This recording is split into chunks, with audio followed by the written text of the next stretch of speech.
Chers amis, chères sœurs et chers frères, ce dernier message de l'équipe de la Fédération pour cette mandature voudrait avant toute chose remercier tous ceux et toutes celles qui ont contribué à l'épanouissement de notre Église et de son message, qui ont continué à œuvrer pendant cette période difficile et qui, maintenant que les conditions nous permettent de nous retrouver et de réorganiser notre vie communautaire, répondent présents à l'appel du Seigneur.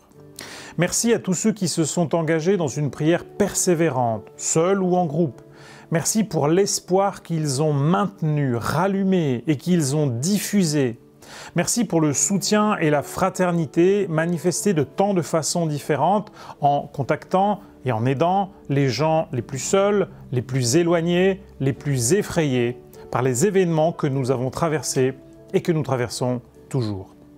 Certains ont pu organiser des projets d'envergure pour les jeunes, pour les plus démunis ou retransmettre des programmes religieux. D'autres ont simplement pris leur téléphone pour garder le lien et rassurer les plus angoissés par cette période. Je pense à l'exemple d'une sœur âgée qui a pris l'habitude de téléphoner à une petite liste de personnes qu'elle connaît et de leur lire le contenu de prédications qui l'ont soutenue. Toutes ces initiatives rendent honneur à l'esprit missionnaire qui existe bel et bien chez la majorité d'entre nous. Il ne tient qu'à nous de le faire perdurer et grandir grâce à d'innombrables initiatives simples et pertinentes. Merci à nos responsables d'Église et nos pasteurs qui ont su réagir aux conditions difficiles, inédites et changeantes de ces dernières années. La grande équipe de responsables et de pasteurs que possèdent nos églises est un don du Seigneur. Votre consécration et votre esprit de service sont un des meilleurs atouts pour les années futures et nous regardons à l'avenir sans trembler parce que le Maître n'a jamais abandonné ses enfants et parce que ses enfants se sont démontrés de précieux outils entre ses mains. Nous pouvons aussi nous réjouir de la belle présence de notre jeunesse à la rencontre qui vient d'avoir lieu à Montluçon nommée Impact. En effet, plus de 900 participants ont vécu un moment fort de retrouvailles et de spiritualité.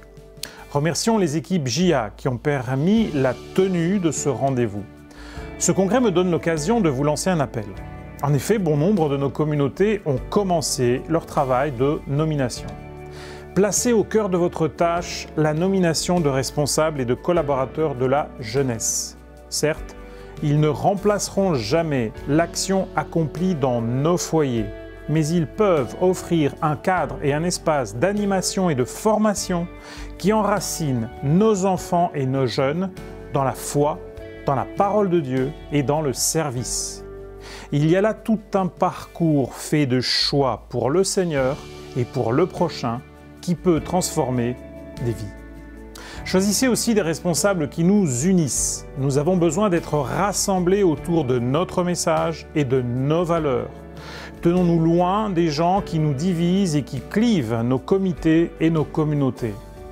Enfin, on nous fait le récit à la fédération de groupes ou d'individus étrangers, aux églises locales ou même à notre fédération qui amènent des projets ou des programmes ou des procédés innovants d'évangélisation. Rappelez-vous ce conseil central et essentiel d'Ellen White tiré du livre « Évangéliser ». Seule la méthode du Christ donnera un vrai succès. Le Sauveur se mêlait aux hommes comme celui qui désirait leur bien.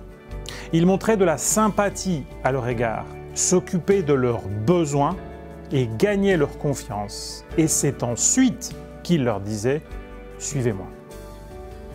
Nous exprimons notre reconnaissance et notre soutien à tous ceux et toutes celles qui intercèdent pour notre Assemblée. Et nous vous encourageons à les rejoindre afin que l'Esprit du Seigneur guide les délégués, les commissions qui seront nommées et les décisions qui en découleront. J'exprime pour terminer ma reconnaissance aux responsables de pôles et de ministères, pasteurs ou laïcs, qui ont servi la Fédération pendant ces 4 années. Ma gratitude va aussi aux collègues du comité de fédération avec qui j'ai partagé le poids des responsabilités pendant cette mandature.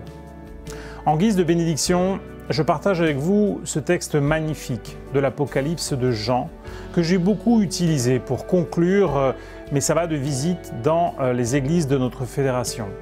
Apocalypse 22, le dernier chapitre du dernier livre des Saintes Écritures. Voici, je viens bientôt. Heureux celui qui garde les paroles de la prophétie de ce livre.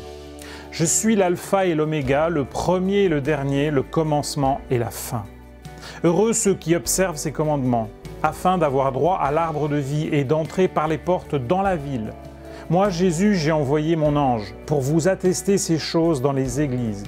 Je suis le rejeton de David, l'étoile brillante du matin. Que celui qui a soif vienne, que celui qui veut prenne de l'eau de la vie, gratuitement. Celui qui atteste ces choses dit « Oui, je viens bientôt. Amen. Viens Seigneur Jésus. » Que la grâce de notre Seigneur Jésus-Christ soit avec vous tous. Amen.